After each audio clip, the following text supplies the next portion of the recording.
we recommend you take this moment to do what we're about to do, which is enjoy an Alp.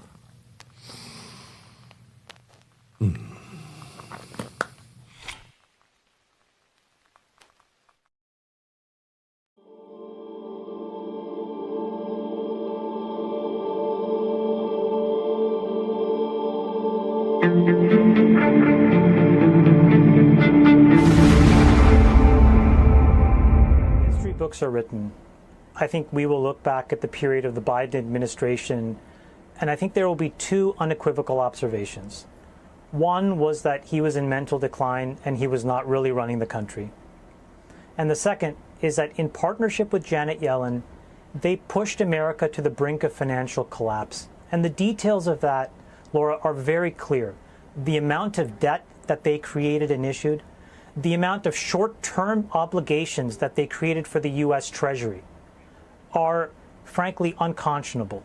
The reality is that for the last 40 years, whether they want to admit it or not, Donald Trump has been right. When we admitted China into the WTO in 2000, we thought we were getting the best of it, but we didn't. We did a very bad deal, and they won overwhelmingly. Then, 20 years later, right at the beginning of COVID, we realized yet again how fragile the United States was, how incapable we were of resiliently protecting ourselves and taking care of our own interests. And so at the end of the day, the most important thing that we need to remember is there are 4 areas that matter. Everything else is debatable, but the 4 that are undebatable. Number 1 is AI. Number 2 is energy. Number 3 are batteries and rare earths. And number 4 is pharmaceuticals. And the reason is, if we can take care of those 4 areas, we will do so much for protecting Americans and building a great economy. And the thing is, the president has been on to this for much longer than the rest of us. And I think what you're hearing from the establishment is an inability to just acknowledge that he was right, they were wrong, and to course. Are there other talks that are going well in addition to Iran? There are other talks going well. I think Ukraine-Russia might be going okay, and you're going to be finding out pretty soon. You know, there's a point at which you just have to either put up or shut up, and we'll see what happens. But I think it's going fine. Together, then, we pledged an extra 1.5 billion euros in aid for Ukraine. Today, we will pledge billions more. From the UK, we will spend this year £4.5 million in military support to Ukraine, the highest ever level of spending. And today I can announce £350 million to surge support for Ukraine's fighters on the front line. A package that includes radar systems, anti-tank mines, and hundreds of thousands of drones. Доброго, хоча він взагалі не добрий день. Я зараз звертаюся до мудака, губернатора Сумської області, Артюха, чучела. Якщо ти до 18:00 не станеш на коліна, скотина, і не вибачишся перед людьми, і не складеш свої повноваження голови адміністрації, падла ти кончена. І якщо з тобою красношапка, який також в темі, нічого не протидіє в цьому, не складете свої повноваження з той начальника СБУ області, а ти чучела з голови адміністрації, то тобі там ракети по Сумам прилітають, да? І зараз, просто так все відбулося, да? 18:00, чорт! Я розкажу, що відбулося. Скотина, Скільки нам будуть призначати таких невміняємих, як оці Артюхи, як оці красношапки, Більше 20 загиблих, ідіть там! Мразь! Артюх, ти мразь! Просто мразь!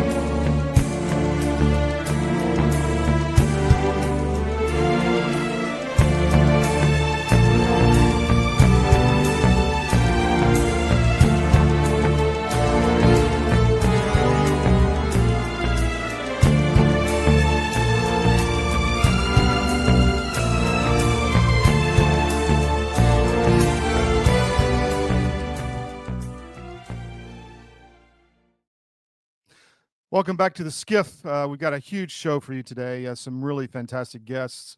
First one is going to be Jeffrey Sachs. We spoke with him at length and did a around the world tour. He's a esteemed professor at Columbia University, an economist, and someone who has been bringing us a lot of good information as far as what's actually happening in all these regions. So stay tuned for that.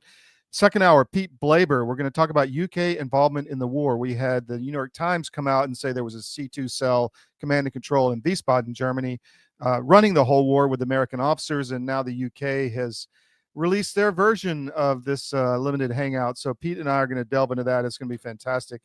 And today is April 14th. I'm L Todd Wood, and I'm your host. And this is your mission brief. Zelenskiy is desperate to stay in power with leaks regarding the attack in Sumy. We're going to dig into that. This looks like an engineered hoax, not a hoax, but an engineered crisis by the Ukrainians in order to get international sympathy and to bring in more money and weapons and get Trump on their side. We'll dig into that. That's a controversial view, I know, but we're going to talk about it, and you're going to get both sides of the story, which is what we do here. Iran war update, the Oman investigations. Our negotiations were going forward. Witkoff says they went well. Trump says, what's coming out of the Trump administration that is going well. We're going to dig into that. We talked about the UK involvement in the Ukraine war from the beginning. Pete Blaber and I will be on that second hour. Legacy media, they have a whole narrative now coming out against the tariffs. And you're going to get a different view on the tariffs from Jeffrey Sachs, and we have here. We're behind them 100%. Sachs doesn't think so, but we're not afraid of other opinions and devil's advocate here on the SCIF. So we'll talk about that with Jeffrey Sachs, but the media narrative in CNBC and elsewhere is quite striking, and we're going to show that to you. And then, is a false flag event coming? They've lost the Russia hoax. They've lost the lawfare. They're losing on USAID. They're losing on their money. They're losing on really everything. The Ukraine war, maybe the war in Iran that they want so bad. Is there a false flag coming in order to stop all of this and to get back their game, which is to take over the world, essentially? I'm going to jump right into Jeffrey Sachs. I had to get up real early this morning to meet with him, and I'm going to play it now. We'll probably break it up into two pieces, but here is the interview that I did this morning with Jeffrey Sachs. We're honored today to be with economist and professor at Columbia University, Jeffrey Sachs, who's overseas. He was just in Turkey at a very important conference with a lot of interesting comments that I watched. Thank you for joining us this morning. I appreciate it. Great to be with you. Thank you. So I want to talk about your comments in Turkey yesterday, but let's start with China. Is the U.S. decoupling from China at this point? Well, yes, it is, because of these tariffs, which are so high that it is effectively decoupling. Is this a good idea? No. This will do a lot of damage to the U.S. economy, a lot of damage to U.S. consumers. So I'm not sympathetic with this, but unless Trump reverses, this is decoupling. Will there be some type of new alternative global trading arrangement? Will China be the leader? Will the U.S. be pushed aside? Will the reverse happen? What do you think?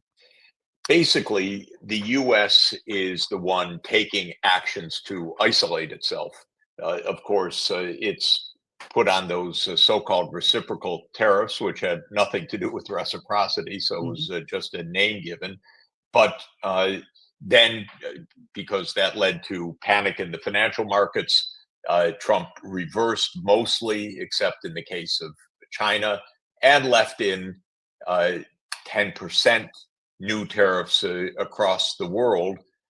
And his aides are saying there's more to come. You never know with the Trump administration. It changes hour by hour. But the U.S. has taken steps to isolate itself from the rest of the world. And the rest of the world is not taking comparable steps vis-a-vis each other.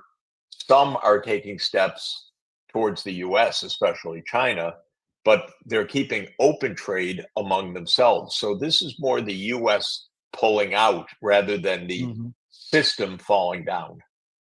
What do you, to play devil's advocate, how do you respond to the allegations of predatory trading from China, their actions in the South China Sea, et cetera? What are your, what's your response to that, just to see both sides?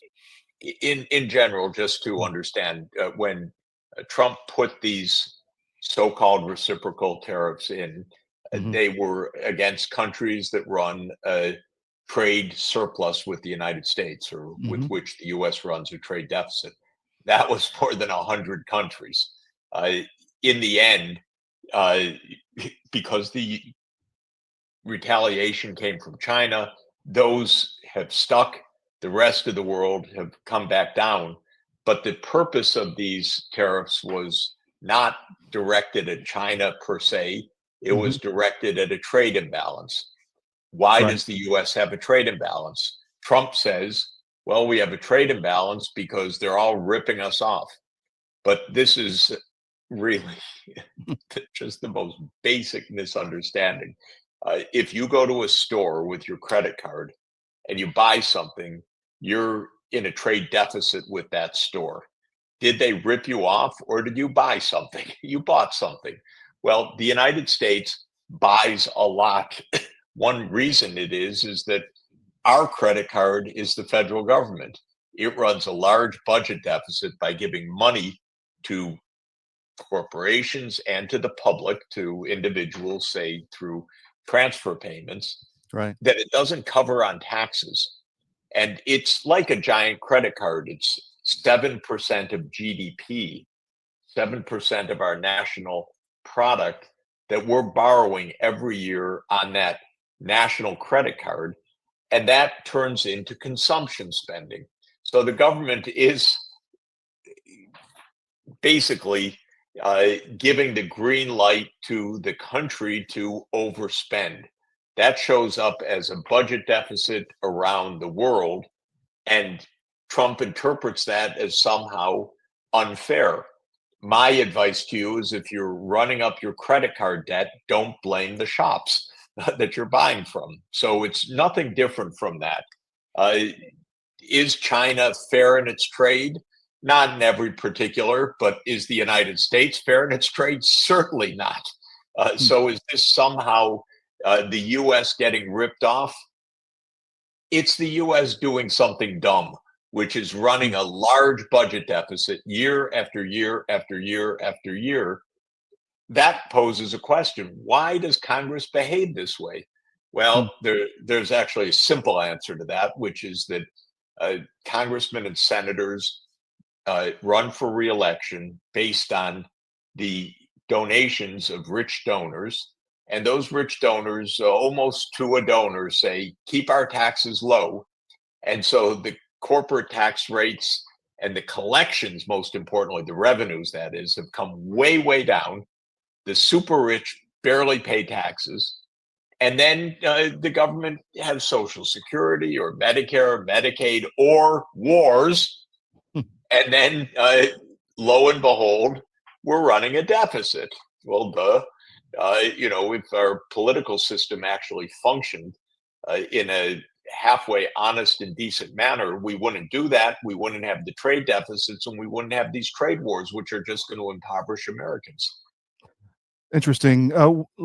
Well, that begs the question in Europe. Is Europe, which is being confronted by a lot of these tariffs, going to move more towards the Chinese under this tariff regime, in your opinion? Probably yes. Mhm. Probably yes. Probably every country, when they sit down to figure out what's going on, they're going to say the US is unstable and unreliable. It's blaming us for things that we're not doing.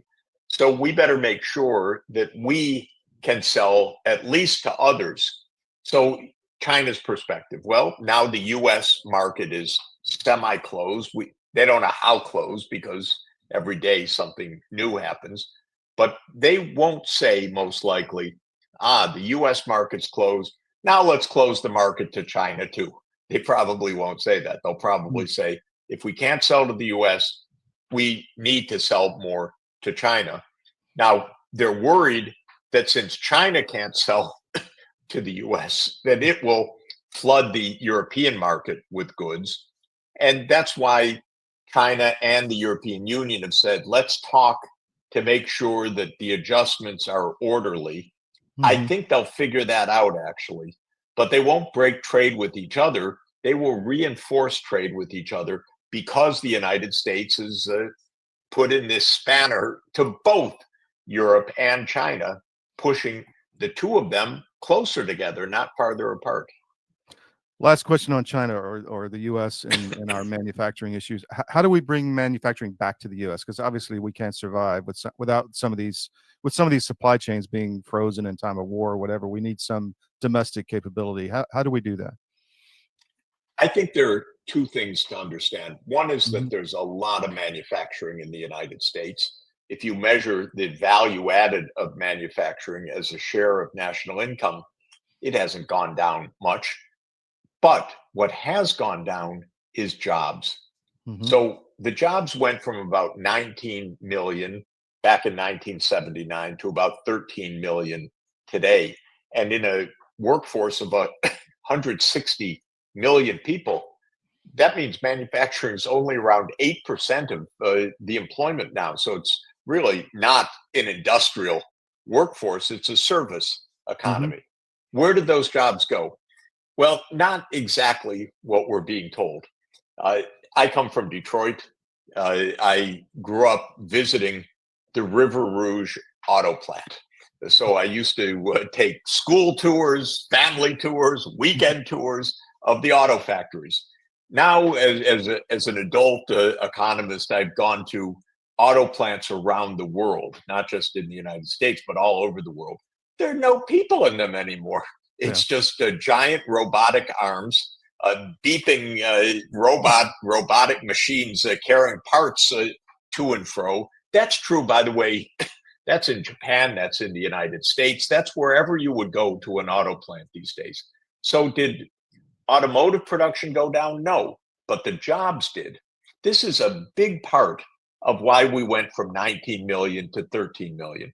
Another part is that there used to be pretty grimy, low-wage jobs that now are actually being covered by people earning low wages in other countries. Not so much China, because the wages have risen a lot, but still in Mexico and in other places.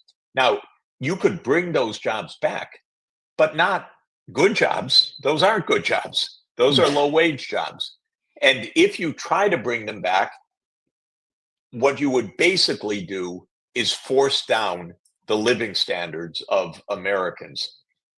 Not push them up, but force them down. You'd say, you have to go back to working essentially at the wages that are in Vietnam or in Indonesia or in Mexico. Well, we got out of that, not because of high unemployment. Our unemployment rate is rather low. We got out of it because the jobs that remain in manufacturing that didn't get automated away or replaced by international value chains are pretty high income jobs right now. They're more sophisticated. They're on the service end of the manufacturing. Maybe their design, their planning, their R&D, their marketing, their finance. There are some production, but generally pretty sophisticated technicians, not the very low wage manual assembly operations that barely exist, but still exist, haven't quite been automated away yet. Do we want those jobs back? Americans would take a cut in living standards to have those jobs back. And this is the irony. Trump says he's protecting manufacturing, but what he's going to do is make American companies that depend on those international supply chains either uncompetitive or pressed to cut the wages in those companies so that they can actually absorb the kind of lower wage work that was internationalized and now Trump wants to bring back. He's not bringing back high-end jobs, if at all. And overall, I can tell you, because we have experience of this from Trump 1 and from many other countries, he's not bringing back many jobs at all. This is just not what he thinks. Let's switch gears to Europe, specifically Ukraine. I have a lot of experience there. Tucker had me on for an hour on Fox Nation talking about, this was a couple years ago before this phase of the war. Well, actually, the war was breaking out in 2022. My sense is that the Zelenskiy regime, for lack of a better word, is desperate to stay in power. I'd like your sense of what's behind that agenda and where do you see things going in Ukraine? Look, this war, as you saw and as I know from 30 years of experience in the region, should never have happened. It was a war that was provoked by the United States, not by Vladimir Putin, as we were told, unprovoked, unprovoked by people feeding us a whole line of propaganda, but not telling us the truth. This war came because of the attempt of the United States to expand military bases, NATO bases into Ukraine, and with the United States saying to the Russians, we also reserve the right to put our missile systems in Ukraine if we want. Well, okay. It's like Russia saying we have the right to put our military bases on the Rio Grande in Mexico. Well, yes and no. It would be a good way to have World War III. So don't do it. And the United States should have been prudent also. There was a president in Ukraine in 2010 to 2014, up to February 22nd, that wanted neutrality, named Viktor Yanukovych. The Americans, including one of my colleagues, Victoria Nuland, she's now at Columbia University, she was part of a conspiracy to overthrow him. He wanted neutrality. Neutrality is a dirty word for Americans that want their military bases everywhere. So we basically just couldn't stop being obnoxious. And eventually we went to war. Now, the Ukrainians, I tried to tell them, because I advised the Ukrainian government on occasion, I tried to tell them, this is a trap for you. You're going to get bloodied. I literally used the expression, you will be the Afghanistan of Europe. And by that, I meant you will be bloodied and then abandoned, because this is how these U.S. regime plays actually work in the end. Oh, they hated my saying it. You know, I got put on a blacklist in Ukraine, enemy of the state and so forth. I said, I'm not your enemy. Oh, yeah. I'm not your enemy. I'm your friend.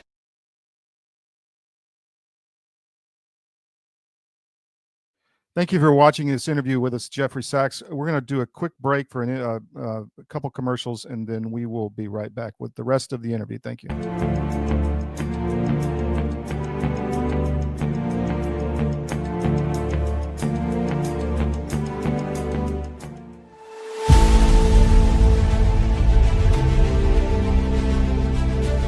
Watching my friends gain more and more weight. And then eventually, I got to tell you, this is a little dark, but bad diet literally killed my whole crew.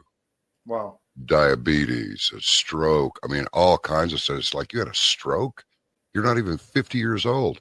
You guys got to quit eating this stuff. Your body knows what's what. You're not conscious of this. But that's why people will go to the refrigerator and they'll grab this and that and the other and put together this outrageously elaborate combination of foods. Your body's trying to reach balance. Unbeknownst to us, our bodies are always trying to reach homeostasis. You can't eat all of this stuff and expect to live a long time. And one thing led to another, and I went, forget this. We're going to make our own product. So we partnered with one of the world's top 3 biochemists where nutrition-specific study is concerned. I said, all I want is the best nutritional and immune support product in the world. So we mixed it in yogurt. It's a powder. I got a bag of it here. I keep one on the console all the time, just so I can show people. Yeah. And it's a powder. Now, this is not candy. This is hardcore nutrition. And sugar is an enemy. And most people do not know that the reason these bellies are showing up on people all over the place, your body makes fat to store the toxins it can't get rid of. So it just puts them over here. But I can tell you this, you take this for 30 days and then lay off of it for 2 or 3 days, and you'll go, good grief, give me some more. Skin, nails, hair growing back. Cut yourself and it heals in half the time.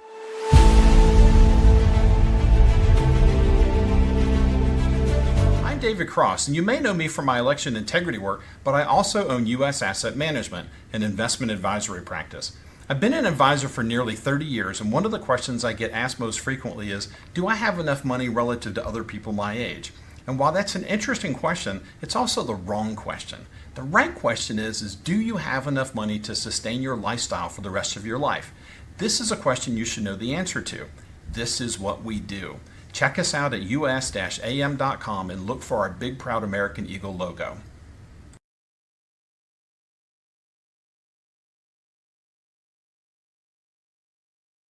We have foot, slog, slog, slog, slogging over Africa. Foot, foot, foot, foot, slogging over Africa. Boot, boot, boot, boot, moving up and down again.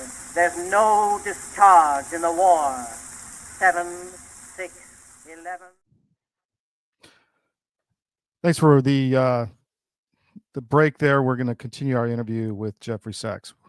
And I'm trying to save you from hundreds of thousands of deaths. But the view was, oh, the U.S. has our back. And I kept repeating Henry Kissinger's famous old adage that to be an enemy of the United States is dangerous, but to be a friend is fatal.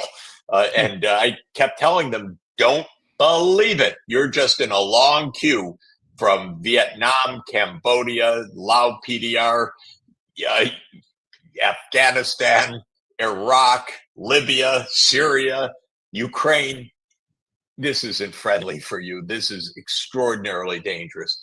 God, they hated to hear it. Well, anyway, Zelenskiy sided with the U.S. That's what you do. We got NATO behind us. We have the United States behind us. They gambled badly. Interestingly, when the Russians invaded, the war started, by the way, just the day that Yanukovych was overthrown, which was February 22nd, 2014. And the Russians took back Crimea. 2 oblasts, 2 regions of eastern Ukraine broke away, Donetsk and Lugansk. War started. A treaty, the Minsk treaties 1 and 2, were negotiated to try to hold the peace. Ukraine wasn't interested in the political autonomy for eastern Ukraine called for by those UN-backed treaties. In other words, fighting continued for 8 years until February 22nd, February 24th, 2022, when Russia escalated dramatically by an invasion. Mm-hmm. Now, what was the purpose of the invasion? The purpose of the invasion was actually to push Ukraine to the negotiating table to accept neutrality, to stop the NATO enlargement. Within a week, Zelenskiy was saying, okay, neutral. Mm-hmm. And Russia and Ukraine actually sat down with Turkish mediation in Istanbul and hammered out an agreement, which one can find online from April 15, 2022. It's called the Istanbul Process, and there was a draft agreement. The United States swoops in and says to Ukraine, fight on. Don't give up. Don't accept neutrality. We're going to get you into NATO. A lot of, I can't say it on your show, but anyway. Yeah. Yes. I was say Boris Johnson had a part of that too, but go ahead. Yeah. So Boris Johnson was part of that. This is so destructive.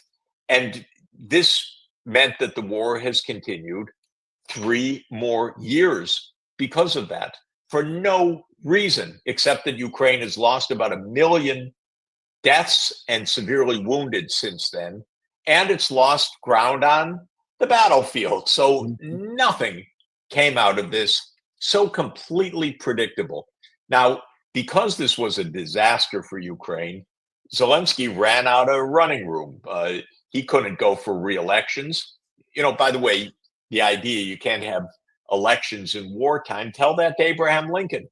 He had an election in 1864.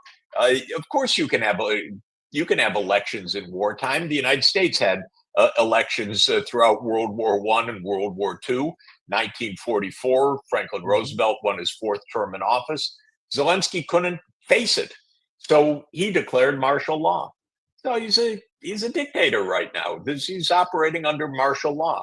Do I approve or support what he's doing? Absolutely not. What he's doing is sending young untrained victims to the battle line, to the contact line to die. Yeah. For what? He could have had an agreement. He could have an agreement now, but he doesn't accept it. Do you think there's a... Now the question is why? You know, part of it is politicians don't abide by the sunk cost idea, which is if you're in a hole, stop digging. For them, they have to prove that they were right. So part of it is, yeah, he's not going to be president again if he says that was a terrible mistake. So he's fighting for his personal survival, not for Ukraine's best interest. The other thing, you know, people say that, well, he's got such extremists around him that would he survive a compromise? Would he get taken out? You know, if that's the truth, on one of these foreign trips, he should just stay out, frankly. But to be sending 1,000 to 2,000 young people to death or to grave injury every day for no reason at all, this is unacceptable. You know, there was so-called land reform in Ukraine, which essentially allowed the peasants to give up their land to, you know, large global corporations. Is there a depopulation part of this as well in Ukraine to this agenda, do you think, or is that too dark? I don't know if it's planned, but it is rapacious because, you know, BlackRock and others swoop in, buy resources. Trump's not exactly subtle about this, by the way. You know, he's in a protection racket. Oh, you want a little help? Well, give us half your resources. This is a bad place for Ukraine. I told them so, I'm sorry to say, repeatedly. Well, when all this information came out with the U.S. and the U.K. essentially running the war from Wiesbaden, Germany, and then the U.K. generals on the front line. Fascinating. We'll see where all that goes. But let's move to the Middle East. Todd, I have to admit something. Yeah. I didn't even read that story of the New York Times. You know why? Because that paper is so stupid. It was phony all the way through. Who couldn't know that the US and UK were running the war? Did I need them to tell me 3 years later? I knew it every single day. So there's something a little bit, I'm sorry to say, reading that paper is like sucking your thumb. You know, it's so childish. Oh, we have a great revelation. The UK and the US are running the war. Duh. You needed 3 years of investigative reporting to figure out that this is a U.S. operation? Well, it was a limited. This is the problem. It was a limited hangout, you know, for the dripping out the truth. I mean, we ran a story in 2020 about the Biden administration through Hunter using American State Department officials in Italy to close private deals for the Biden family. And the New York Times just reported it last week. So, you know, there you go. You go. It's unbelievable how insulting that paper is to our intelligence. I'm so sorry to say. Completely agree. Well, it's a mouthpiece for the blob, if you will. Let's move to Turkey. You just were at the, if I pronounce this right, I've been to Turkey many times, but Antalya Diplomatic Forum, is that correct? Yeah, it's a great annual meeting of basically Middle Eastern, Turkic states. That means into Central Asia, Turkey. It's a terrific meeting, mostly of the region, the greater Middle East, Eastern Mediterranean, Central Asia, Western Asia group. So I had very good discussions there. Well, your sound bites are moving around the internet rapidly right now. The comments you made there on American involvement in the Middle East. Can you just give us the elevator pitch of what you think on that subject? Yeah, you know, I was on a panel about Syria. And again, Syria was at war from 2011 to a couple of weeks ago. We don't even know whether it's, you know, still at war or not, because it's still being picked to pieces by Israel and by others. So 14 years, maybe 600,000 dead during that period. And I made the basic point. Yeah, That's another U.S. regime change operation gone bad. I remember I was actually on Morning Joe in 2011 when Obama said Assad must go. Assad was the president of Syria at the time. And they turned to me and said, "What about that, Jeff?" I said, "Oh, an American president saying that the Syrian president must go? That sounds good. How's he going to do that?" Because this is typical American arrogance. And so, of course, what it was a CIA operation, Timber Sycamore, signed probably in 2012, never properly disclosed, though the New York Times ran one page on it in 2016, and many other people have said words about it. But it was a CIA operation to train, arm, equip, finance an insurrection against the president and government of Syria. I personally can't stand this stuff.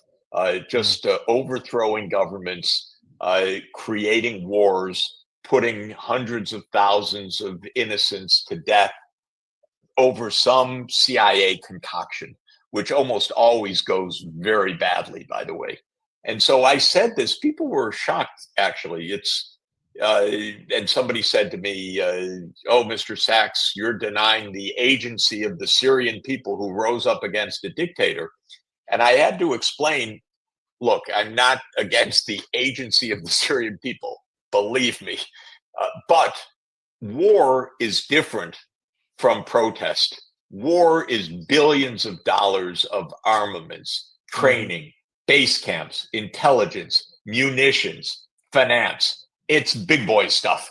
It's what the United States government specializes in. And don't kid yourself. Sure, there were protests against Assad. People can have terrible views of him. But 600,000 deaths, that came from a war.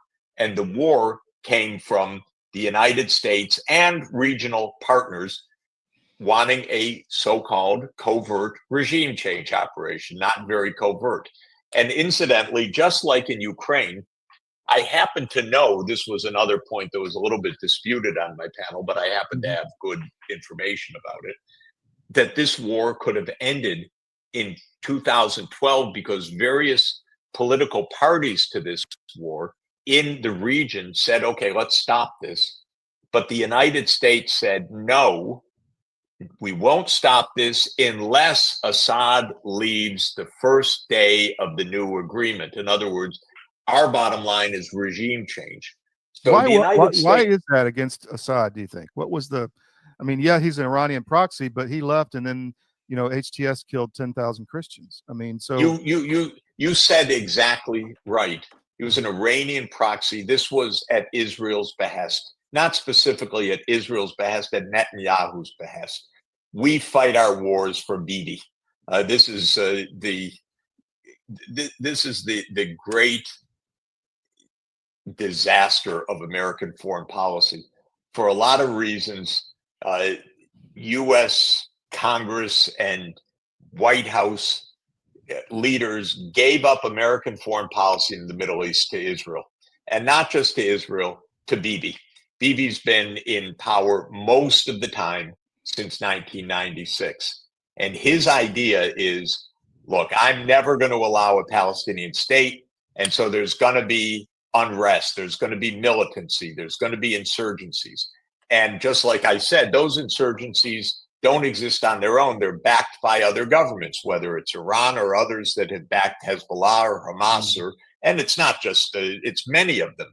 It's governments throughout the region over the past 15 years, because Palestine's being occupied, being slaughtered, being ethnically cleansed. And so there's uprisings, which make total predictable sense. Netanyahu's idea is we're never going to compromise on Palestine. He said it again yesterday.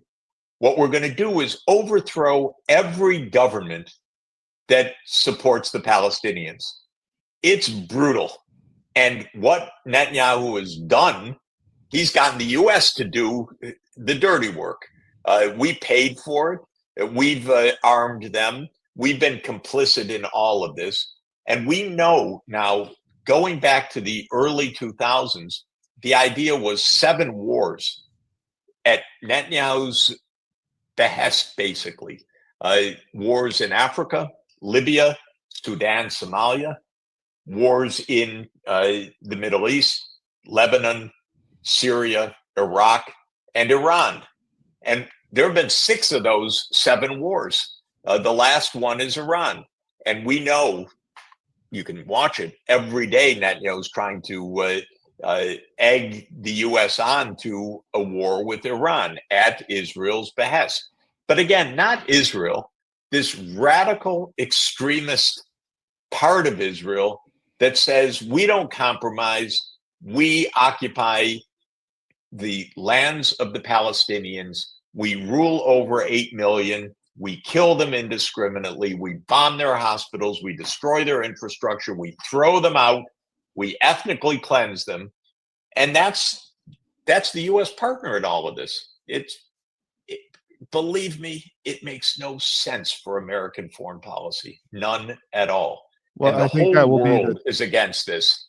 I think that will be the death of the Trump administration if they have a war with Iran, frankly. Last questions. I know you got to go. Victoria Nuland, she's your colleague now.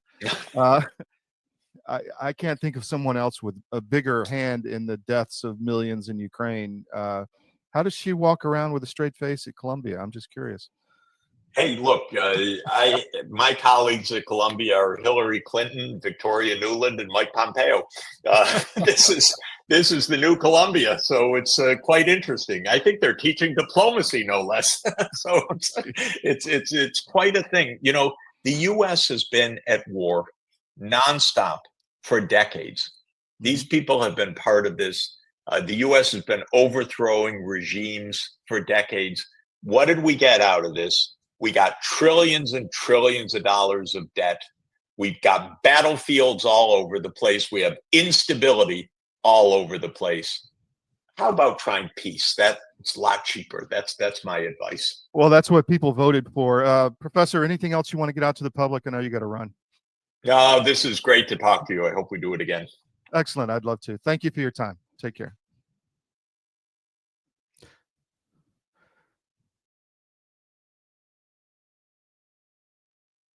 Hope you enjoyed the interview there with Jeffrey Sachs. We're going to take a quick break and we'll be right back with the rest of the stuff. Don't go away because we got Pete Blaber coming. We're going to dig into the UK's involvement in Ukraine in depth. So stand by.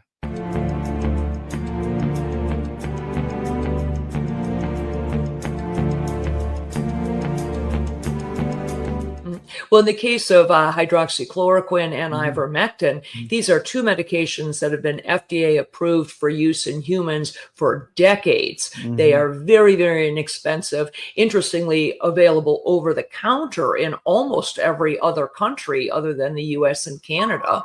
You can just walk into a pharmacy and buy them like we buy Tylenol in much of the world because they're that safe. And we've known for decades that ivermectin has very strong antiviral properties. It has anti-inflammatory properties, and both ivermectin and hydroxychloroquine are what we call zinc ionophores. They help to move zinc from the bloodstream into the cell, which is where it needs to be in order to fight off a virus. So lots of application for these, and we have every reason to believe that those drugs also will likely have some efficacy against H5N1 or a number of other respiratory viruses that we may meet down the road. If you haven't noticed, gold has reached a new high, all-time highs actually, and keeps going up every day. Why is that? It's because precious metals are a long-time historical store of value. And if you own a portfolio and you have assets in the fiat currencies, i.e. stocks, bonds, cash, or whatever, you're vulnerable to hyperinflation, which is coming as our debt explodes another trillion every 90 days. It's really scary. So how do you protect yourself? Go to Advisor Metals. If you look on any of our CDM.press sites, about halfway down, there's an ad for Advisor Metals. Click on it, fill out the form for your contact info, and Igor Bishotsky will contact you and talk to you. It's an easy conversation. There's no sales pitch. He's completely verified by us. He has a regulatory background we've checked into. We've checked with his bankers. We've checked with his IRA custodians for metals, and we can highly recommend Advisor Metals and ERA. So go to Advisor Metals. If you call them directly, tell them we sent you at CDM, and he'll definitely take care of you. But protect your portfolio because you really need to. It's coming. Thank you.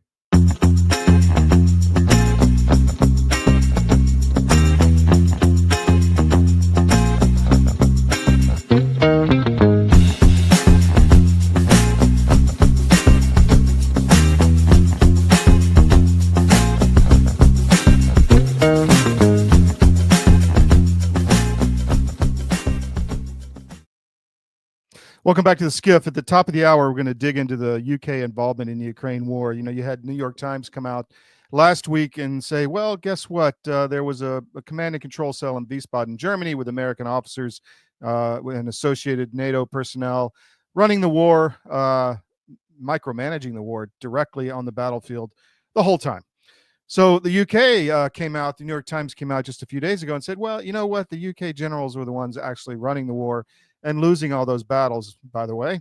So now what's going on in Ukraine? You have the Zelenskiy regime afraid of losing power, because you got to realize he's not working for the people of Ukraine. He's working for something else, which is the globalist regime. It's their power center in Europe. It is, the new city on the hill for them, and they want to rebuild it in their image, like a mortar, if you will, from Lord of the Rings. But guess what? He's losing power. He's very unpopular. He's not legitimate. He's gone past his mandate. As Jeffrey Sachs said, you know, Abraham Lincoln held elections during the Civil War. Zelenskiy could hold elections now, but he won't, because he'll lose power, and the globalists know that. So they have to keep their power center, their money laundering ring, their war to make money, and to destabilize the world and to depopulate Ukraine so they can get the land. They have to keep that going. So what do you do when you're losing power, when you got Trump going over and talking to Putin 3 times already with Steve Witkoff, and it looks like and even stopping intelligence sharing and weapons deliveries for a bit to force Zelensky to the table? What do you do in that situation? Well, you create some kind of disaster to get America back on your side in the war. And we just had something like that in Sumy, Ukraine, on the border. If you go to Zarzum.com, which is our Eastern European site where we dig into everything Russian, Eastern European, Ukrainian, Moldova, the Caucasus, Poland, all of it, Hungary, you can see an article where we sourced from sources on the ground in Kiev that the Zelensky government allowed this attack on Sumy to happen. How did that happen? Yes, Russia shot the missiles, so they bear responsibility, of course. But Zelensky, let me bring this. This is the map of Sumy. Here is the border you can see with Russia. It's right on the border. So what did Zelensky do? He staged an award ceremony for Ukrainian soldiers and said, bring your children. And he did it right out in the open. He announced it. And then someone leaked it to the Russians. And guess what? Russia struck the gathered ceremony of Ukrainian soldiers. And so this has all come out now. I'm going to run a quick interview from someone on the ground there, which you will the wordage, the language is a little rough, but here we go. Доброго, хоча він взагалі не добрий день.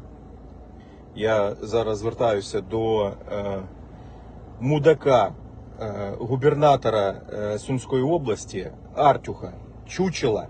Якщо ти до 18:00 не станеш на коліна, скотина, і не вибачишся перед людьми, і не складеш свої повноваження як голови адміністрації, падла ти кончена. І якщо з тобою красношапка, який також в темі, нічого не протидіяв цьому, не складете свої повноваження з той начальника СБУ області, а ти чучела з голови адміністрації, то тобі там ракети по Сумам прилітають, да? І зараз, просто так все відбулося, да? 18:00, чорт! Я розкажу, що відбулося. Скотина, Скільки нам будуть призначати таких невміняємих, як оці Артюхи, як оці красношапки, Більше 20 загиблих, і діти там. Мразь! Артюх, ти мразь, просто мразь! So that is a gentleman in the Sumy region who's extremely angry, as you can see, at the Ukrainian leaders for enabling this concentration of troops right on the border that was just too good of a target for the Russians. And they took it out. And they even told them to bring their children. So now you can see the engineered crisis, if you will, in Ukraine by lots of pictures of dead children and dead Ukrainians. But why did they enable this in the first place? The answer is, we think, and even our sources on the ground in Ukraine think, that you can see from the article on our Eastern European site, sarzum.com, that they think so on the ground as well. People are talking about they may have even not even shot down the incoming missile to allow it to hit. So this is going to get worse, and we're going to talk more about these false flag issues. Alex Jones did an interview, or Tucker Carlson did an interview with Alex Jones. We're going to play a really cool clip about what to expect going forward. In fact, let's do that now. This is Alex Jones being interviewed by Tucker Carlson, and it's a couple minutes long, but it's a good clip on what exactly we think is going on and what you should be aware of going forward, because the dark side is losing. So how are they going to react to stop from losing power? So here you go. Those little puny ants outnumber us 100 to 1. And if they ever figure that out, it's over for us. That's why we're going back to kill that ant. That's exactly right. That's it. So I'm just the ant in Bug's life. You are, but it hasn't worked. And so I want to make a prediction, because I just want to be on tape saying this. I'm going to say it again even more clearly this time. And of course, I hope I'm wrong. I pray I'm wrong. But I do think a lot of the really crazy, bitter ethnic hate that you see on social media is fake. It's people were saying it, don't mean it. I think it's like, the Klansmen you'd see marching, and you're like, there are no Klansmen. And you're like, what? And of course, you find out that it's fake.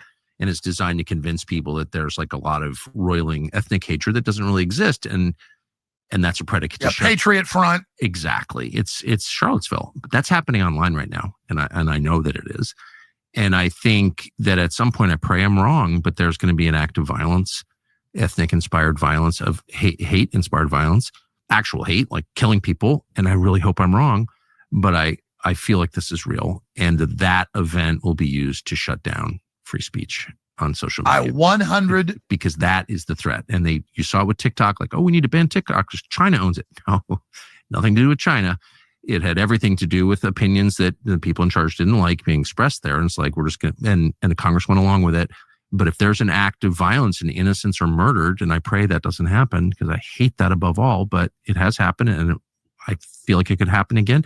And people say, and a lot of good people will go along with it, just like they went along with the censorship of you and the destruction of your life, because they were told, like, he's bad. He had something to do with murdering children. And then people just shut down. They're like, I don't know. Alex Jones is associated with murdering children. So whatever they do to Alex Jones, like, is fine. And I can't tell you how many times in front of my family, people walk up and they go, you killed those kids. Exactly. And I'll always go, really? I did, huh? And why am I walking around? And then just like, well, you know what you did. But what you said is so important. The last ingredients is the false flag on a big illegal alien demonstration or a black church. Because the Democrats keep saying, Trump's coming to kill the migrants. We got to rise up. Yeah, or something else like that. But where innocents are murdered by a crazy person, or maybe an actual crazy person used, or whatever, or maybe it just happens organically. Maybe if you stoke enough ethnic division online, it's clearly bad. I mean, there are people who have, views that are, are mad at other ethnicities. I mean, that's real. Okay. But there are also big actors who are not real. They're doing it on purpose. And we know who they are. Yes, we do know who they are. And for strategic reasons. I don't want to get involved in all that filth, but let's just say we've seen the documents separately. 100%. And they're stoking this stuff, and maybe it just organically inspires someone to commit murder, a mass murder. And again, I just pray, as someone who hates all violence, to say it again, I pray that's not the case. But let's just say this. The people they're mainly attacking are the ones financing them. It's the oldest trick in the book, Hegelian dialectic. And so just be aware of that, ladies and gentlemen. Yeah, and I just don't, and I think and the only reason I bring that up is because I worry about it every day. I do too, because that's the next big move. Free speech is the foundation of a free society. Without it, it's not a free society. You're a slave. If you can't say what you think, you're a slave. It's really simple. And we don't have slavery in this country. It's a free country. And when it happens, I pray it doesn't. That's the next move. So we're predicting this, so that there's enough eyes and ears on it and enough people watching so they don't pull it off. Because that's the thing. everything I used to predict basically came true because the globalists were still in power. They're so disorganized, have so many problems now. A lot of times when we're able to get out ahead of things, you and others and Trump and Joe Rogan, we're able, and Elon's with a huge voice, second only to Trump, we're able to disrupt what they're doing, and enough people see through it. So if it does happen, they try to stampede us into blaming whoever it is. Oh, the Crooks guy, he acted alone. Well, this will be some right-wing Trump supporter with a MAGA hat. 100%. That'll get killed by the SWAT team. He was inspired by hate online.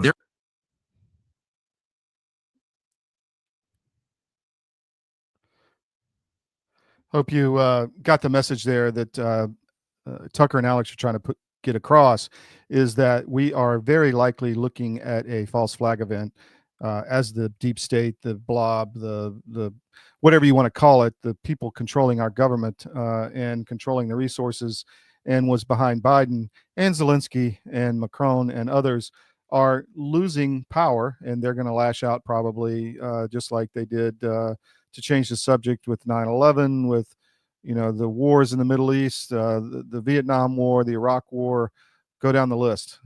It's been a long chain, and us, the American people, need to stand up and stop this and to recognize what it is and not allow the created narrative to alter our children's future. That is the main thing that we're concerned about here at CDM, and we're going to continue to work to stop that evil agenda.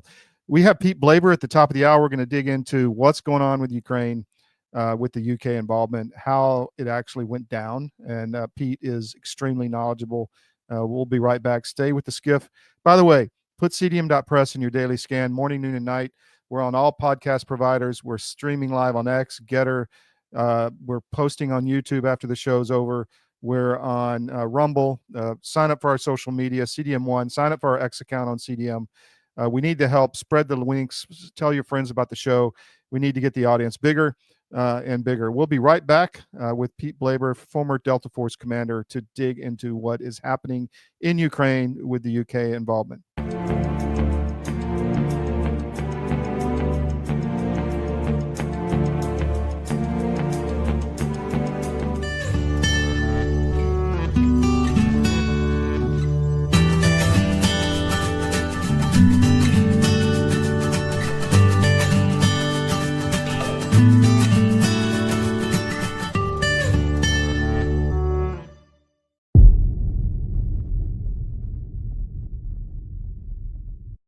The bird flu is circulating. We're getting more and more press, more fear mongering, more warnings about this. First, let's start with that. What say you on? Well, what I say is it specifically is not circulating. It's in animals. There's one human, maybe two transmissions, no human-to-human transmission. And stand by, everybody. If there is some sort of sudden human-to-human transmission, you should immediately be suspicious that gain of function was involved with that. Just the fact that they're taking an animal virus and going nuts on it in the press and talking about it all the time, that to me leads me to believe that they have concerns that somebody is doing something with that virus, because this would not happen naturally, in my opinion. Our world is changing rapidly. Many crucial systems we depend upon are collapsing. And the most important system that is failing is the food supply. Mr. President, this Council is more than aware of the multiple challenges and threats the world is facing today. But the threat of famine, people starving slowly to death, must be a red line. These food prices are going to keep going up and up, and they're going to keep feeding excuse after excuse, narrative after narrative. Yeah, so you're going to have to get off that treadmill and start getting more autonomous with your own food growing. You want to make sure that you can eat, because frankly, food is the biggest issue as we are going through these transitions. But amidst the chaos, there is a path to resilience. Marjorie Wildcraft is the female leader of the survival and preparedness movement. Marjorie has taught millions of people how to grow an abundance of food in a grid-down situation, even if you have no experience, are older, or out of shape. I've spent decades finding the fastest, easiest, and funnest ways for the average person to be able to grow a lot of food. I've created a step-by-step process that's so simple that even kids to elders have been using it in order to grow a lot of their own food. And you can too, even if you have no experience, you're older, or you're out of shape. Growing your own food is like printing your own money. Get started today.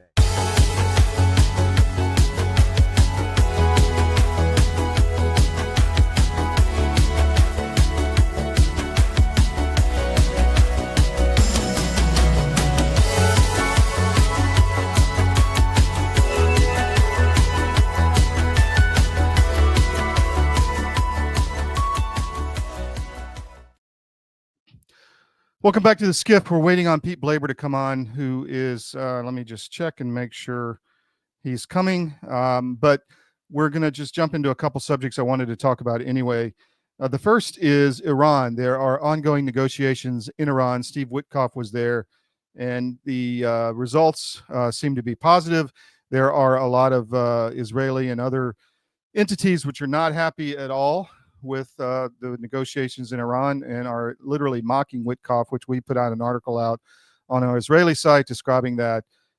So we're going to stay on that story, and you know, the war needs to not happen, and we're going to keep pushing that, and we don't really care what other people's opinions are. So stay tuned for news on the Iranian conflict. I'm going to bring in Pete Blaber now. Pete, how you doing, my friend? I think your mic's off, buddy. I think you're on mute. You're right. Okay. There Hey, you how's go. it going, Todd?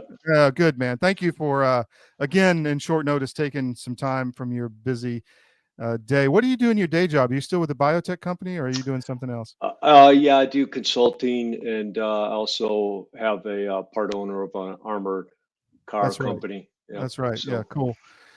So, wow, you know, we had a couple weeks ago, the New York Times came out and said, oh, yeah, well, there's this command and control cell in Wiesbaden, Germany, that's been running the whole war. And we talked about General Cavoli and all that, and showed pictures of him there. Been over the maps with Zelenskiy, the Ukrainian commander, and now we have the I think it was the Telegraph, or I'm not sure which paper put it out, but saying, yeah, the UK was involved the whole time as well, actually on the ground with their generals running the war. What have you dug into and found out on that whole thing? Yeah, so it's been amazing, and most of my research has been focused on the U.S. side from the beginning. All my sources are U.S. sources, Mm-hmm. and obviously just more concerned about getting it right and learning lessons from the U.S. side. But this opened a whole another Pandora's box, and it's unbelievable. It turns out, and this has been confirmed by guys on the ground, that the Brits have had guys on the ground in Ukraine before 2022, which is important. And you can read that. There's been leaks about this in the British press from the beginning, from 22, also in 23 before the counteroffensive. And again in 2024 was a Pentagon leak in 23, 22. It was a German leak, and before that it was a British document leak. So they've admitted they had guys on the ground. And what's fascinating, again, because so much of this is propaganda, is you can learn what actually has happened by the attempts by the mainstream international media to propagandize it. Exactly. So, it's kind of yeah, obvious. Right? yeah, they actually give away what's happening in their effort to make up a story that shines a positive light on their own country. So that's what the BBC has fallen into, especially just a state-run propaganda organization. And so when you read their interpretation, going all the way back, it's also fascinating because it explains what the sensitivity to what happened in the color revolution. And I've touched on this a couple times, but it still happens. I'm in this massive feedback loop because I've put out all these articles on what's really happening, and so many people will come back and they'll say, you're wrong, here's why, 1, 2, 3, 4, but no one ever talks about how the whole thing started in 13 and 14, which is a fact. It's an empirical fact. You can't get around that. The US and the EU together overthrew the Viktor Yanukovych duly elected government of Ukraine in the end of 13 and beginning of 14. And we have intercepted telephone conversations of the perpetrators. But Yes. we have much more than that. We have money trails, we have everything. So it happened, but they won't talk about it. And one of the things I learned by reading the BBC make excuses for these guys on the ground is the threefold legal argument for having Western forces on the ground in Ukraine. And the first, I'll just grab my notes so I can see it.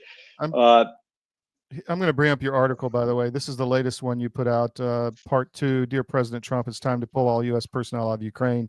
That's on armedforces.press, our military paper. But go ahead, Pete. Yep. And so, the first point is, since World War II, legal experts have interpreted neutrality as a state's right to provide support to other states that have been unjustly attacked by belligerent states. So that's number one. And these are important because now you can see how the propaganda story is created. Then number two, Article 2 of the UN Charter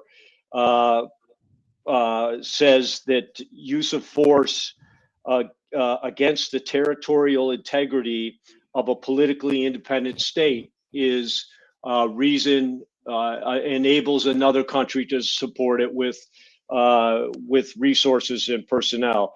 And finally, third is, if a country has been implicated in breaches of international humanitarian law, which is indiscriminate attacks and crimes against civilians. And so another story we can talk about a different time is that initial massacre that Ukraine said happened. The lid's been blown off that in just the last 2 weeks because a couple French reporters, eyewitnesses, have come up and said, yeah, we were outside Kyiv in 2022 when this happened, and we saw them pulling these bodies off the cadaver trucks, frozen bodies that they were going to then lay around. That was Bucha, I believe. Right? Yep. Yeah. And so just for our audience sake, that was an alleged massacre of civilians at the village of Bucha in East Ukraine, allegedly by Russians. And there's been a lot of evidence come out, and then the Russians were saying immediately afterwards that this wasn't true. Well, they weren't even there. So the timeline's messed up. The Russians had pulled out, and there's video evidence of that 5 days before the supposed date of the massacre. Let me just jump. Sorry, that ties into the Sumy thing that just happened yesterday. We think this was engineered, that he put this procession of military heroes, literally clicks from the border, and advertised it and leaked it to the Russians. It was a target they couldn't refuse. Yeah. So, I mean, anyway, back to you. Yeah, no, so that's what I mean by the Mockingbird media has backfired on the perpetrators of it, because what they've done is they've memorialized the facts in their attempt to cover them up. And you can now see why they've woven this story, this propaganda story, and why they won't come off certain points. I used to watch TASS, and I had the same reaction. I could always tell what the Russians were actually doing by what they were denying on TASS. Yeah, and it's just exactly the same theory. Great point. And that's what's happened now. And the guys on the ground thing, for the life of me, I can't understand it. Young special ops guys, if you had probably thrown me in there, I would have gone in with no compunction. I would have believed the story, because remember, by the time the American guys, when they really got heavily involved, was right around the 2022 timeline. So, at that point, you're almost 8 years removed from the start of the war and everything that happened in between. So I give, the benefit of the doubt there. But I also know, when I put myself in the shoes of these advisors, I've been to numerous clandestine missions in countries where war was not declared. And, the first thing everyone that I worked with did, including myself, was and I'll just use Bosnia as an example. I did 7 tours of duty in Bosnia. From the first time I was told I was going over, I began immersing myself in not just the long-term history back to 1389 when they fought the Turks, but all the way forward to the recent history. What happened? What actually happened in the war? When Yugoslavia was Yugoslavia, and against Croatia, and what we call Bosnia now, and each month, each year that I was over there, I got more and more a higher understanding of what really happened in the past, recent and long term. And so the same thing it goes for the Russia-Ukraine situation.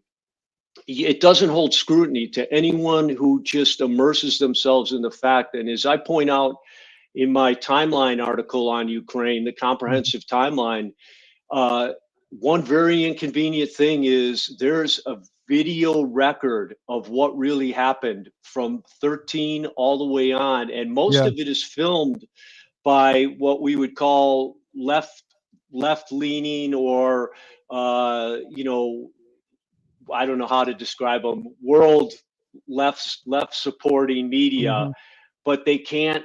The facts just can't. They can't ignore the facts, and so if you watch videos from 14 on, it's all Eastern Ukraine. Eastern Ukraine is leveled by indiscriminate artillery. You see the deaths of the old people. You see these people pleading, saying, why is our own government? They're not calling Ukraine another government. They're calling them their own government. Why are they attacking us? Why are they killing us? And the same thing with Maidan and what happened immediately afterwards. It's all on videotape. They can't escape that. Well, I know an agency contractor who was there, and I asked him who was behind the snipers, and he said we were. Yeah. I mean, it wasn't Yanukovych. I don't think it was I don't know exactly who it was, but it wasn't that. Well, the head of the U.S. Chamber of Commerce says that, and a number of investigations, to include by the BBC, support the exact same thing. The BBC documentary is still on. You can still watch it on video channels, which supports. They actually interview the far right neo-Nazi sniper, blacked out, but he's very regretful. He was paid to go up there, and of course, the facts support it too. More cops were shot by the snipers than civilians, and it was the same caliber weapon. So, police or government officials don't get up in a tower and shoot 60 of their finest stormtroopers and then 50-something civilians in the process. That was made up. And, Jeffrey Sachs was on the ground right after it happened, and the State Department person told him, we did this. We paid these people to protest. We brought them together. And as I mentioned again before, you can watch the videotapes of Maidan. And if you watch them closely, you'll see in the background brand new GP medium tents set up. These are the staging areas, the hot coffee, soup, the places they're handing out helmets and equipment. Those are the NGOs are running them. Soros is specifically. So it's all right there. And, the Brit thing is another example that you put up my latest article, Dear President Trump, it's time to pull out. That's just black and white. We have to pull out of there. We can't talk out both sides of our mouths to the Russians about peace. Meanwhile, we have people, and I'm sure President Trump does not understand how deeply ingrained all these Western forces are in the fighting in Ukraine. And it's very complex. And unless you kind of have on the ground experience, you can't fully picture it or understand the gravity of what they're doing. And then back to those 3 points. We ran a segment before you came on, the interview on Tucker with Alex Jones, and they were talking about a false flag coming because they're losing the narrative. everywhere, and we got to be really open to that possibility. And Ukraine is a huge part of that. Pete, I want to take a quick break. We'll be right back. Sure. Stay with us. All right, thank you. We'll be right back with Pete Blaber, former Delta Force commander.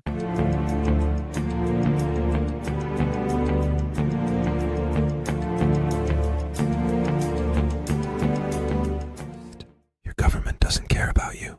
That's why you need a medical emergency kit. It contains life-saving medications like ivermectin, Z-Pak, and antibiotics. Stock them before they block them. True life Alp story. I got a call from a friend of mine yesterday, honestly, true story, who said his girlfriend had just broken up with him over Alp. He wouldn't stop. And I thought to myself, that's kind of sad. And he said, no, it's not sad. Imagine if I'd married her. Now I know I was saved. Then the next day, this same friend is driving at twice the speed limit through a major American city, pulled over by a cop in a speed trap. Cop takes his license registration, goes back to the patrol car, runs him, comes back, looks in the window, and sees a tin of Alp on the dashboard. Pauses, stunned, says to my friend, "You use Alp?" "Yeah, I do," says my friend. "So do I," says the cop. "We all do." He looks at my friend thoughtfully and goes, "Drive safely, sir," and hands back his license and registration. No ticket. So in 2 days, he's saved from a tragic marriage to a girl who doesn't like Alp and a speeding ticket. All true. It's more than a nicotine marriage.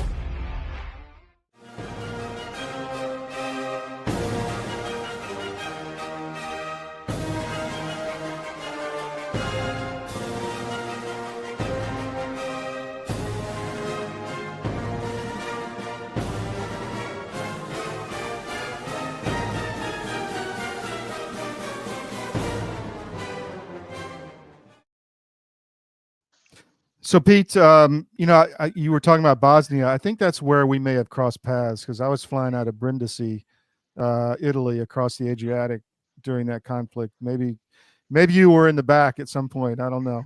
Yeah, very possibly. So, I've talked to a lot of guys who are on the ground mercs over there, Americans. One guy told me I stopped counting at 500 Russians I'd killed. I know senior officers in the U.S. military that were pushing, let's go kill some Russians before the war kicked off the second phase in 22. What is that about? It was obviously planned and engineered, in my view. I mean, do you agree? The what? What is what part? Conflict. I mean, the whole war itself they wanted this to happen, I guess, is the point. Yeah, I think it's, again, it's memorialized. It's an EU. One thing that's not fully understood by people, we interchange and then we mix up NATO and EU, and there are two overlapping things, because many of the same people in NATO, especially European NATO, are EU advocates. But the EU, to me, is the catalyst behind this whole thing. And if you go on the EU's website, it's, you name it, you can use any term, dystopian, Orwellian. The immediate front page of their website is, here's what our combined total gross domestic product is, 3 trillion or something like that. Here's where we rank in the world. Here's how many countries we have as part of the EU. Here's how many people. Here's our projected number of countries in 2030. Here's our projected gross domestic product, which we project to be the largest in the world. And the feather in the cap of the EU was going to be Ukraine, for the same reasons it's been sought after all the way back to Nazi Germany in World War II. It's truly the breadbasket of Europe. It's also the natural resource hub, one of them, of Europe. And so the EU was licking their chops about the whole, let's bring Ukraine in. And so leading up into 2013, the event was that EU loan, once again, loan to all Americans. It's always been loans. And when Viktor Yanukovych turned down that loan, a very sensible decision by him, because the Russian loan didn't just have incrementally better terms, it had way better terms for he wanted the to be country. He wanted neutrality for Ukraine. I mean, he wasn't going against the EU. He was, because I think in the end he wanted EU membership and travel access for all the Ukrainian citizens. That was a big thing they were pushing for at the time. People forget that. He wasn't going to walk away from the EU. He just had a better deal. And he Right. didn't, maybe didn't want to completely antagonize the Russians. Right. And there were major surveys done before he made the decision, and over 50% of the country was against joining EU and against joining NATO. So it was a separate question. And anytime you get over 50%, especially remember Ukraine's demographic, it's 60% are the Western Ukrainians, 40% are the ethnic Russian Eastern Ukrainians, and it by a few percentage points each way. So that's the demographic makeup. But of that, over 50% was against joining EU and against joining NATO, and so that's what the people of Ukraine, that was what was on their mind. That was their mindset before that catalytic event occurred. And then he turned down that loan, and that was it. And by turning the loan down, he was also turning down the fast track into the EU. They were going to be part of the EU. That was the next step, logical step, and what they were prepping for. And this was a tectonic event to the EU because, like I said, if they had the breadbasket and the natural resources, they could have their power, their globalist power. It's also the warm water port on the Black Sea. Exactly. The natural gas fields. It's massive wealth. Yep. And the soil is, you say the breadbasket, that's it. It's the soil. I mean, even though Stalin didn't let the people eat the food, Soviets still grew a lot of food down there. Yeah. That was what it's amazing to me. Because I took a train from Kiev to Mariupol and Donbass, and we went right through all those black dirt fields, and all the grain elevators and all are still there. It's beautiful country. But so let's get back to the UK.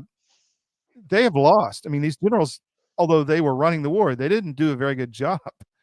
Did a horrible job, and that's again the most important thing throughout all this is that we learn from it, and we learn from all these senseless things so that never happen again, and then any others about human nature we carry forward for the greater good of humanity. And this command and control that NATO's done, and it's mostly been the Brits and the US. They've been they're the two biggest militaries, most experienced, most all in on this thing.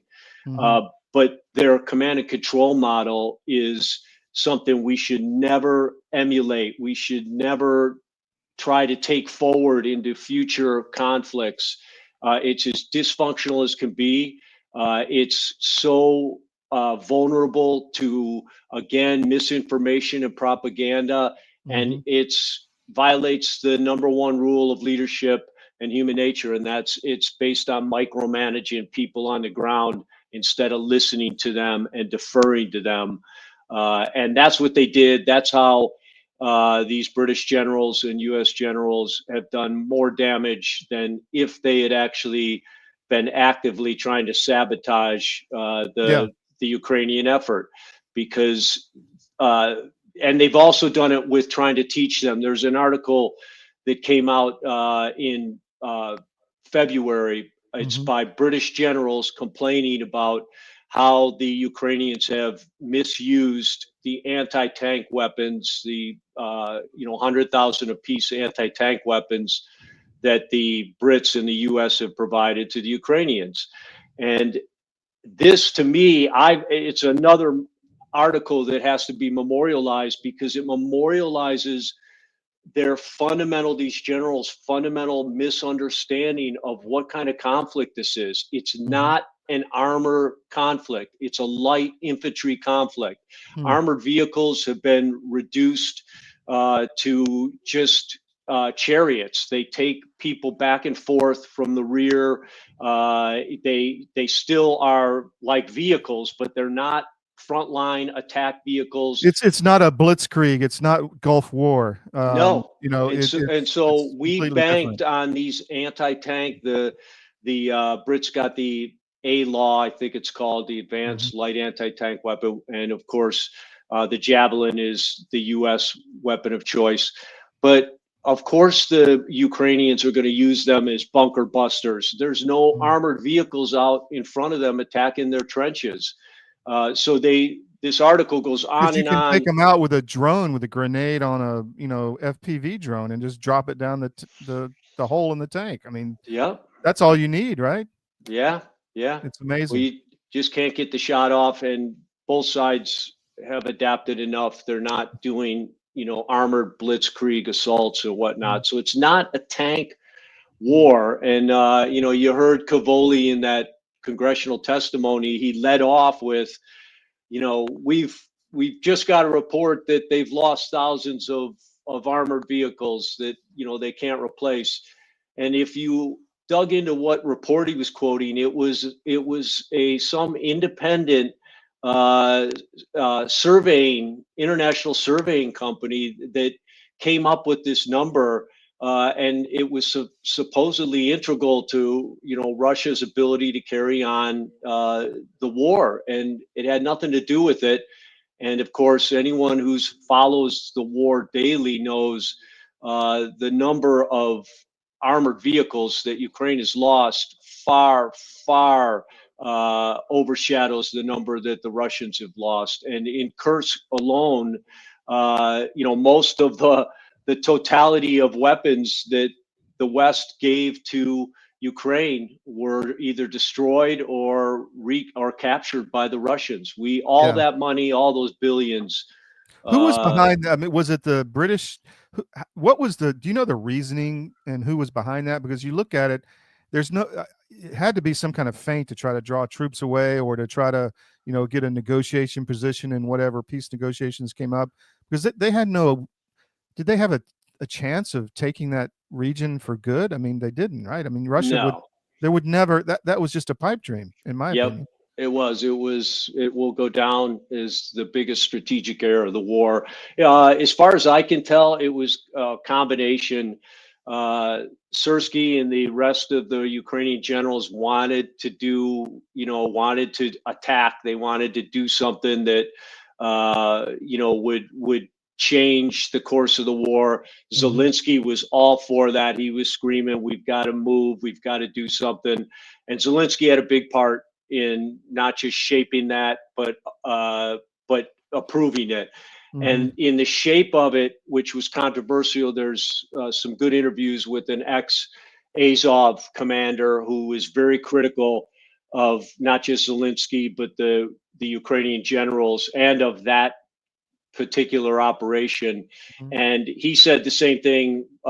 Anyone who looked at it initially said they went way deeper than they should have gone based on how wide they went.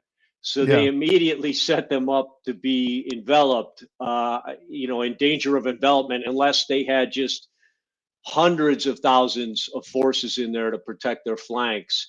And that was the fatal flaw. Were they trying to get? I think there's the Suzda energy pipeline station. Was that what their goal was, or was it the nuclear plant? Or I think it was the nuclear plant, and it was just as a negotiating ploy. They thought, "Hey, we'll give you this back if you give us the rest of Donbass back," and just bad logic. And again, I want to go back to that. Cavoli and these generals, because the Brits have the exact same thing happening with British officers to Parliament and whatnot. They're still harping that the attack we're holding, we're gaining, and it's so damaging. It's a denial of reality. I mean, it's a denial, because the Ukrainians, from an objective standpoint, and I don't take either side, but the only sensible strategy for the Ukrainians from the beginning was to fight a strategic defensive war. So strategic defense is where you take advantage of the strength of terrain and your defensive positions. And when you're overwhelmed, you fall back to secondary and tertiary positions in order to suck the enemy in and do just what we were talking about, then flank them and destroy them. That's a strategic defense. And it's the tactic or the strategy of choice when you're up against a far superior numbers and more weapons, especially artillery and air. And so, what they're doing is it's so counterproductive, that it's wrong on so many different levels, and It's that just being so the biggest. It's just so reckless. I mean, the droning Moscow. I mean, Yeah. geez, man. I mean, what did they? I don't think they. I just think they wanted the war to continue, and there's some other bigger goal, and that they just didn't care about the consequences, whether it's a nuclear war or whatever. I mean, obviously they don't have good strategy. Yeah, I think they're caught up in their own emotions right now. We cannot, their legacies are all on the line. And I think for many of them, they're starting to realize, hey, we may have committed, a crime here. We may have violated on the military side, the equivalent of UCMJ for the rest of these Western nations. And so they're doing whatever they can. And again, I just go back to this denial of how the war started, which I mentioned the 3 reasons, legal reasons. But if you think about it, it makes sense why they're not saying it. You could have taken a position that the U.S. invaded Europe in World War II if you never talked about Pearl Harbor, or if you covered up that Pearl Harbor happened. Right. And that's what this whole thing has turned into. You will not hear them go back. No one who is still saying move forward, the Ukrainians can win. No one addresses how the war started. And add to that what happened after they overthrew the government, which was the unleashing of the neo-Nazis and the wholesale destruction of Eastern Ukraine and Eastern ethnic Russian Ukrainians. Not just that, but now we know there were guys on the ground. There were British boots on the ground at a minimum. And, then all you got to do is translate it to our own context. If China had overthrown a friendly government of Mexico, and we knew they overthrew them, we had intercepted phone calls of them talking about who they're going to put in. And then after they did that, there were Chinese special forces moving around, working with the Mexican military, who was fighting against U.S. expats and U.S. citizens in Mexico. There's not even a question. We would have wiped them off that we'd already be at war. We would have jumped in. We would have landed wherever they were and kicked them out.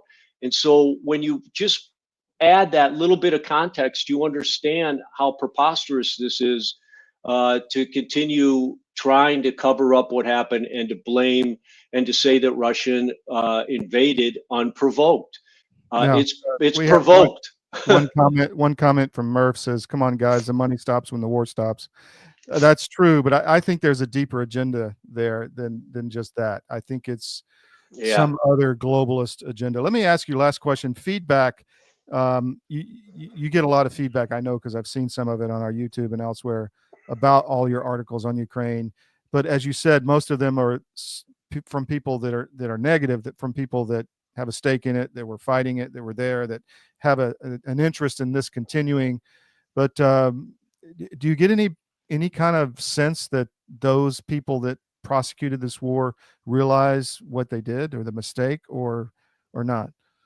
I do. Some of them come around quite quickly, and because I can tell they go back and do their own research on what happened in Maidan and in 14 and afterwards, and then they come back and they begin actually conversing. And but others, are just too far gone. They've committed themselves to it.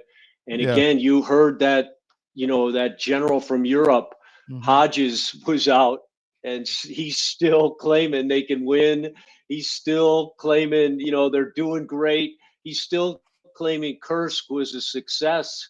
It's just, Ask one of those 70,000 killed if it was a success. Right, but he's been on TV so many times, and he's been in, forums, so many forums. I have no doubt he's a paid influencer, but his whole reputation is on the line, and that's why the ego thing's such a huge part of it. But I think it goes back to that EU thing. You're right, it goes deeper. They're just not going to give up. They know what they've invested. They know if EU could only get Ukraine, they'll be bigger than the U.S. economy. They'll be bigger than any other economy on Earth, and they can control the Earth. It's empire building. Yeah, it's empire building essentially. And wow, Pete, always great to have you on, man. I really appreciate it. We'll have you back. Thanks for your insight. And I just find this, just horrific, and they have to be held accountable because none of it makes sense unless you look at it from a bigger agenda. We'll see you again, Pete. Thank you very much. We'll be right back. Sounds good, Todd.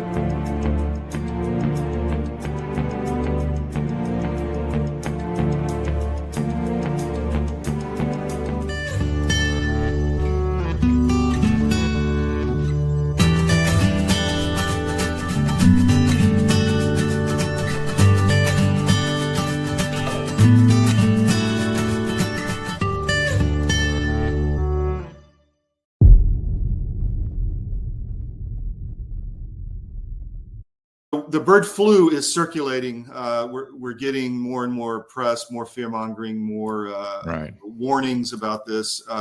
First, let's start with that. What say you on? Well, what I say is it specifically is not circulating. It's in animals. There's one human, maybe two transmissions, no human-to-human transmission. And stand by, everybody. If there is some sort of sudden human-to-human transmission, you should immediately be suspicious that gain of function was involved with that. Just the fact that they're taking an animal virus and going nuts on it in the press and talking about it all the time, that to me leads me to believe that they have concerns that somebody is doing something with that virus, because this would not happen naturally, in my opinion. Our world is changing rapidly. Many crucial systems we depend upon are collapsing. And the most important system that is failing is the food supply.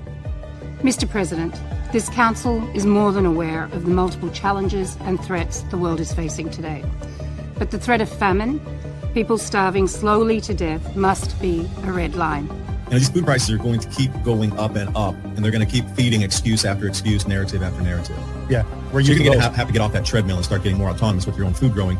You want to make sure that you can eat, because frankly, food is the biggest issue as we are going through these transitions.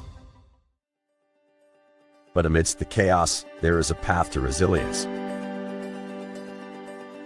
Marjorie Wildcraft is the female leader of the survival and preparedness movement.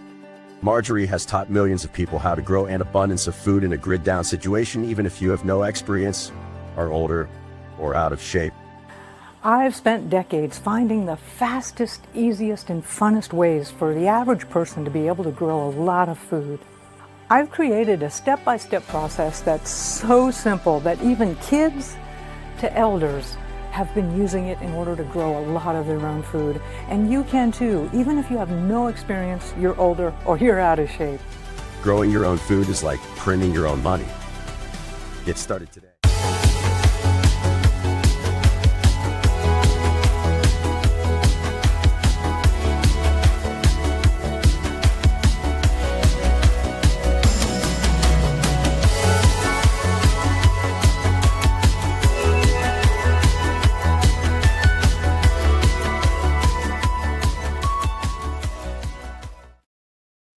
Welcome back to the SCIF. Big narrative in the business press over the weekend, actually. I'm going to bring up this article. It's on CDM. CNBC works hard to make Trump economic focus a failure for America. They are working very hard with a lot of very serious strongly worded letter headlines. Here's one from CNBC billionaire Ray Dalio. I'm worried about something worse than a recession. Then how much an iPhone would cost, much more expensive in the USA. Trump tariffs on China will soon bring irreversible damage to many American businesses. Investors are growing concerned about a U.S. tax asset exodus as treasuries and dollar decline. And then as you go to today, that was yesterday, or actually this morning, over the weekend into this morning. And now we have more than 60% of CEOs expect a recession in the next 6 months as tariff turmoil grows. So, we're big fans of the Trump tariffs because we think that it will work, as opposed to what Jeffrey Sachs said. I've seen the destroyed middle class all across the nation, my brothers and sisters, and I want the manufacturing back. And I don't think there's any other way to confront the Chinese. But I do think Trump is being very effective against the Chinese because he hit them exactly where it hurts. I mean, them tariffing us doesn't do much. We don't export much there. But him jacking the tariffs up to basically 150%, 145, I think. I mean, they can't export anymore. They can't compete in this market. So they're going to try to offload product elsewhere. There are lots of pictures of commerce in China growing, gone to a halt. Ships not moving, ports empty, etc. Trains not moving. And that is going to put real pressure on the Beijing government. So we're going to see what happens. But Trump has hit them right where it hurts. They're coming back with rare earth metals bans, which could hurt us in the short run, but it's why Trump is pushing for additional capabilities in areas that the U.S. is very weak in. So that is something we're going to stay on. But the narrative of the mainstream legacy media, Mockingbird media, whatever you call it, this is a coordinated attempt to take down the Trump effort on the tariffs and to make it a failure, but that's what they want. That would be their best result. It's the financial class, it's Wall Street, it's globalist corporations who have no allegiance to the United States or to the middle class or to the Rust Belt, Joe Bag of Donuts on the street, and they don't like this. And also, this is a wealth transfer from Wall Street back to Main Street after the horrific treatment that the flyover country has received over the last several decades. So we're going to stay on this story. There's going to be more there. And now I want to show you just a clip. We had the Georgia show on Sunday, and we have been all over this effort all over the country to reduce liability, legal liability for pesticide and other corporate entities like Bayer, ChemChina. It's horrific in Georgia. They passed tort reform. Brian Kemp, governor of Georgia, went to Davos recently, came back, and the immediate thing he did was tort reform. I can't do the Dr. Evil thing as well as him, but he said, we have wanted tort reform and now we're going to get it. Why would he go to Davos and come back when we've got election problems? We've got all these problems to talk about tort reform immediately.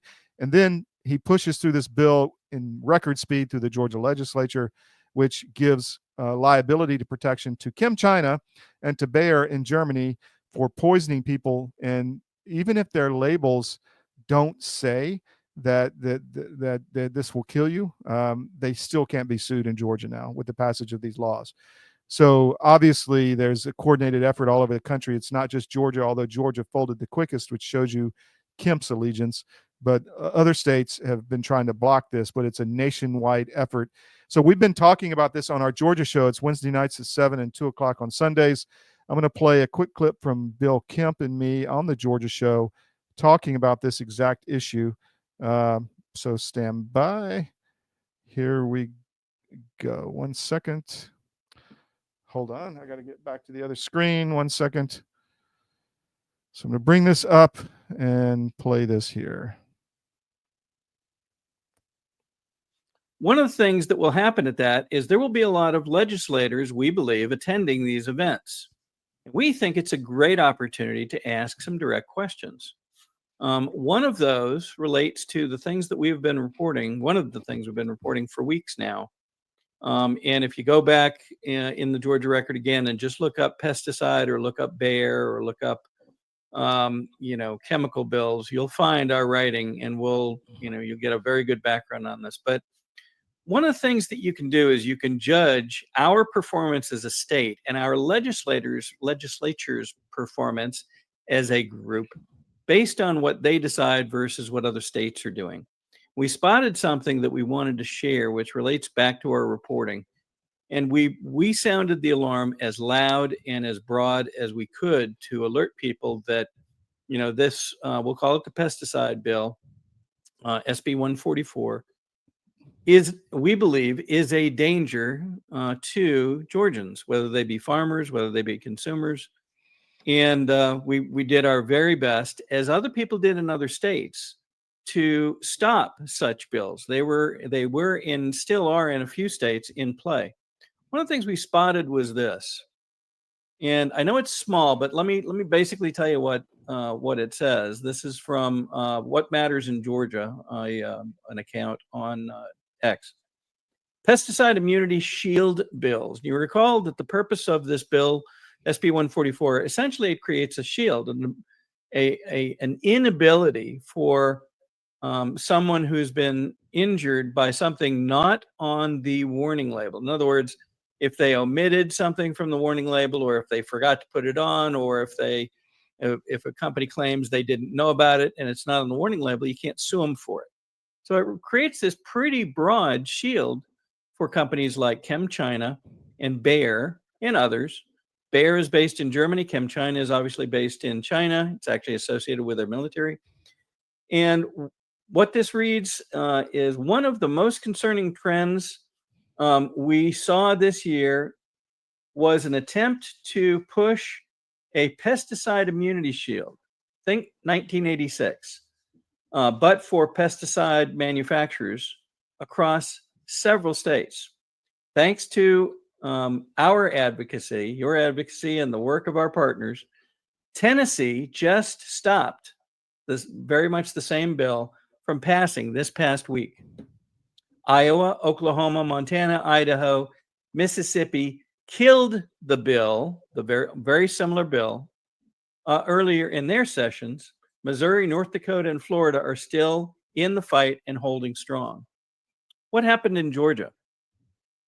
We passed this thing earlier in the session, and it's waiting signature as we speak. With abbreviated processes, right? That's right. It passed very quickly. I don't recall as we sit here how many days, but it passed very quickly. And so we're now down to, in Georgia, taking steps to tell the governor, do not sign this. He's got to veto it. Okay, that's piece one. But piece two goes back to a comment that we made with Garland and Tamara Favorito just a few minutes ago. When our legislators wish to get something passed, all of a sudden it passes. And we saw this happen with this bill. We saw it happen with tort reform, which many are now saying may relate to this bill. And the cases that can't be brought, or the cases that might be brought in spite of this. It occurred with SB 9, the bill I referred to earlier, where they would like to, the legislature, in copying similar bills, or very similar bill in California and other states, wants to say, well, if you post something that's AI created and it has any effect or any relationship to elections within 90 days, you can be charged with a crime. You do it twice, you can go to prison for 2 to 5 years. Whatever happened to the First Amendment? And in fact, one of the sponsors of the bill is on record on video from last year. That was the occasion I mentioned I'd been in the room and testified against the bill. And one of the sponsors testified for it, but admitted in that testimony that this could, in fact, abridge and have an effect on First Amendment rights if they weren't careful. And I forgot the exact wording, but they indicated this was very close to breaching. So the question now is, why would our legislators wish to pass such a bill that does nothing to protect consumers in Georgia? It protects chemical companies, and not even Georgia chemical companies. Mainly these companies are international. And then when you consider what happened right after this passed, and they were rushing it. Well, why were they rushing it? A few days later, there is a $2.1 billion verdict right here in Georgia against Bayer for a gentleman that contracted cancer and blamed it on exposure to, in this case, Roundup, one of the chemicals made by Bayer. And this gentleman won his case, $2.1 billion. A few days after that comes a report that, in fact, Bayer is changing some of the chemicals that they use in the Roundup line of products. And you would say, well, great, maybe they're going to more safe stuff. No, it's the exact opposite. They are moving toward using chemicals that are 45 to 200 times more harmful to humans. And then the last shoe, because it's like the vaccines, they got the liability, or they're trying to put it in place. they're trying to get liability so they can put whatever the heck they want on these. But Yeah. get this. Now, this is the shoe that's just dropping. Bayer is based in Germany. In Germany and the European Union, these chemicals are not allowed that they're planning on using here in the US. Yeah. Why? Because they're potentially so extremely harmful. Why would we allow this in Georgia? And that is the question that I would like to ask folks to have in their mind. And if you see one of your elected officials that voted for this, I'm going to show you who it was. We're going to.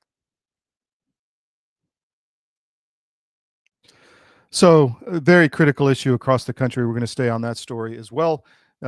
Essentially, the legislatures in different states providing immunity to chemical companies for poisoning Americans. You have the MAHA movement. If you look at this from a bigger perspective, you got the food is poisoned, the water is poisoned, our chemicals in our atmosphere, in our environment that are poisoning us as well. And there are legislatures working to keep that going. Why would that be? It's a problem. So again, stay with us. We're going to delve into all these subjects as we go forward. It's critical for our children's future. Hope you enjoyed the SCIF. Please check cdm.press daily. Check out all of our other sites. If you love the military, armedforces.press, or check out all our different papers, our Eastern European coverage, Middle East, etc. We're the wire service without the globalist spin. We're growing. Oh, sign up for our no ad subscriptions. I get comments all the time. I love it that I can go into all your sites. You know, I log in once, I pay you $10 a month or $100 a year, and I get access to everything with no ads. People absolutely love this. You can find it on CDM. Check and just find subscribe with no ads, top right corner, or if you want, email me and I'll send you the link to do it. But it works really well, and we get a lot of good feedback. So please support us. And with that, we'll see you tomorrow at 10 a.m. on the SCIF. We got more good guests. Let me see who we got tomorrow. We have really breaking news in the Florida election cartel with Jeff Borgiano with a suit. And then we have Brendan Riley on AI, who's always a real popular guest because he brings the heat on the receipts on what's happening with artificial intelligence. And there'll be more as we dig into it overnight from all our reporting from around the world. We are a wire service. It's the primer for the show. So stay with us, and we'll be back tomorrow at 10 o'clock. Thank you.